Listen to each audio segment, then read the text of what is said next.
Morning, Jerry. Good morning.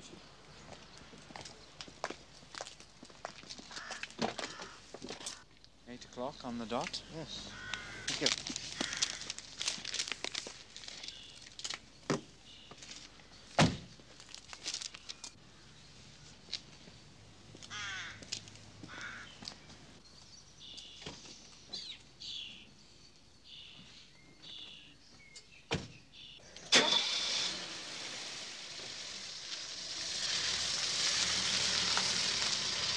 A VIP is collected from his country home. Maybe he's a big company's president or a diplomat. Everything's been normal. The chauffeur was ready and waiting as usual. But it's that very routine that could put the VIP at risk. For incidents around the world have shown that a VIP's never more vulnerable than when he's traveling. And that daily pattern is a deadly invitation to terrorists and criminals. The next step, ambush, kidnap, even assassination. They're on the way.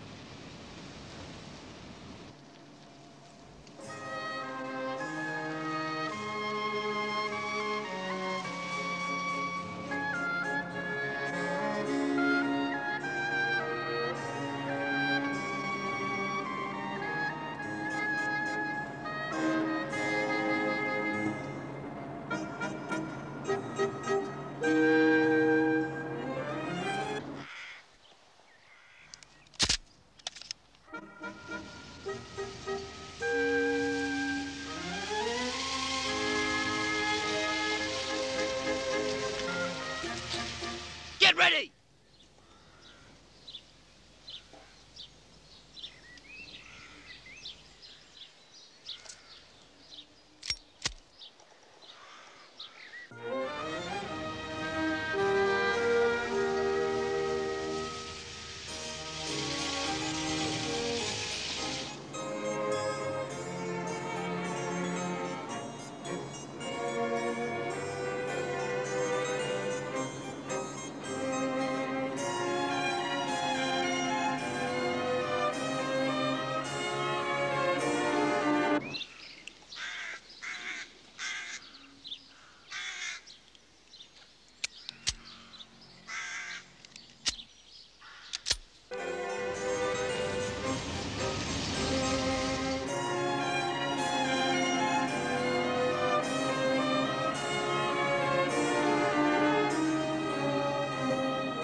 Kidnappings have been a trend of the violent 70s, a way for criminals to make money, for guerrillas and fanatics to make their point.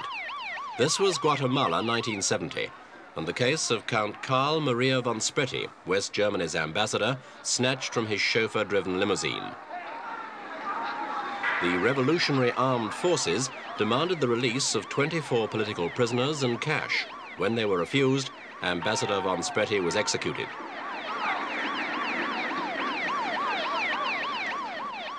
Uruguay the following year. Another ambassador abducted after terrorists had dealt with his driver. This time, Britain's Jeffrey Jackson was the target, just 200 yards from his embassy in Montevideo.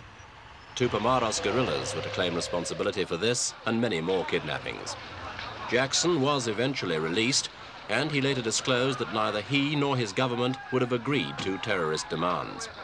It would have been a courageous stand, but events since have shown that many governments and companies will yield and pay dearly when a VIP's life's at stake. Many political extremists have used similar methods. Black September, of course, and in this case, the Baader-Meinhof gang, who captured Herr Peter Lorenz, the chairman of the CDU party, 3 days before elections in West Berlin. Again, Lorenz fell foul of the classic ambush plan. His chauffeur was knocked out, then a rapid transfer from the kidnap scene to a secret hideout.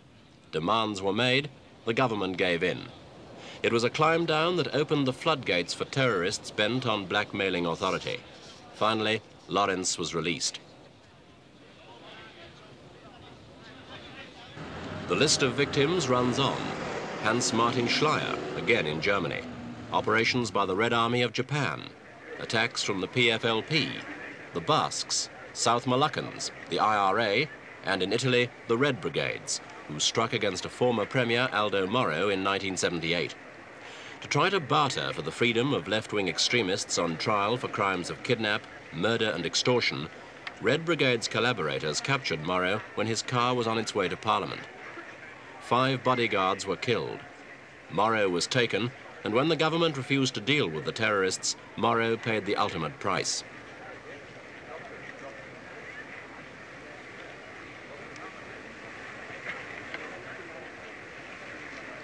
But need it happen, or at least need kidnaps be so simply accomplished? Here, at a secret location in Britain, a security firm called Citadel Consultancy believes that driving can be a VIP's first means of defense.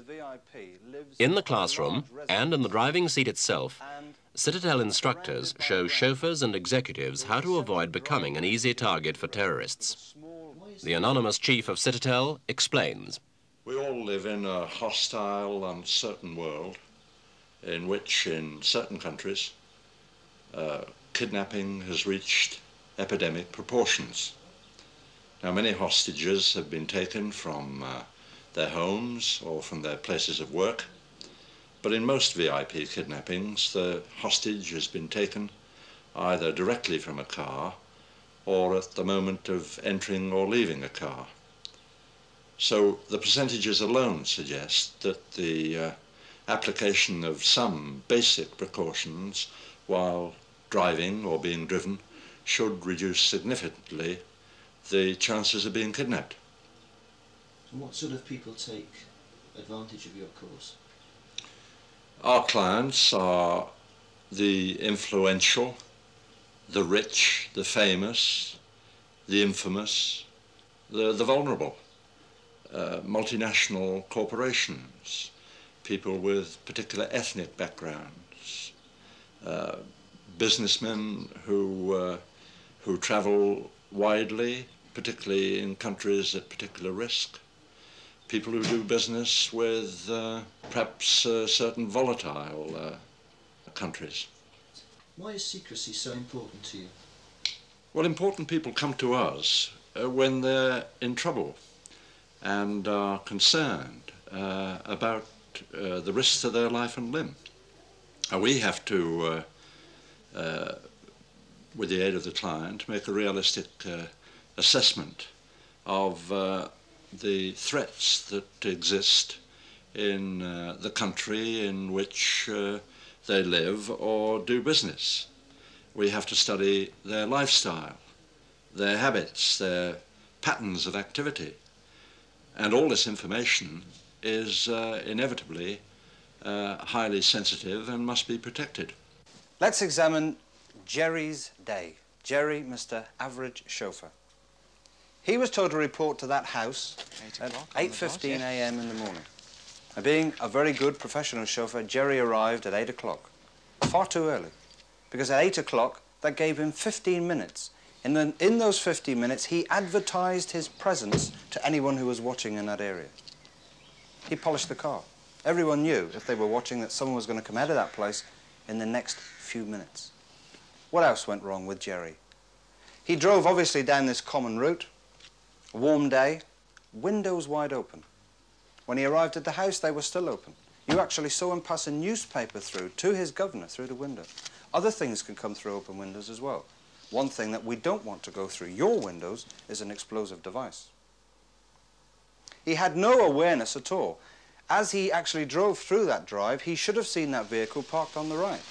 If he had been aware and suspicious enough, he would have noticed it, and it should have clicked, and he should really have driven on and then got through to the house and talked to the governor by some means afterwards. Now, a seatbelt is a very important thing, not only for you as chauffeurs, but also for your executives as well. Because you may, as you'll learn later, have to carry out evasive maneuvers, and that seatbelt is going to keep you in place. And not only that, a seatbelt is a barrier to the criminal.